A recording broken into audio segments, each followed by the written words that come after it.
কুকারে ঝটপট খিচুড়ি। সরষের তেল, তেজপাতা, হিং, শুকনো লঙ্কা, জিরে।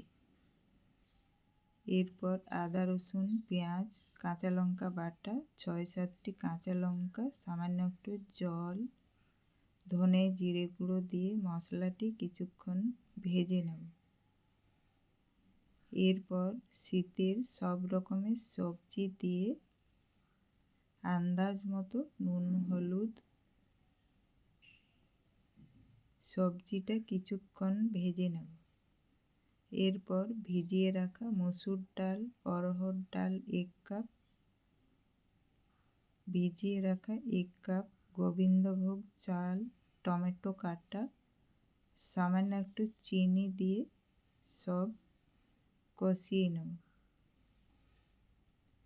তারপর গরম মশলা দিয়ে নেড়ে চেড়ে জল দিয়ে কুকারের ঢাকনা বন্ধ করে মিডিয়াম আঁচে 2 সিটি দিয়ে নামিয়ে নিলেই খিচুড়ি রেডি।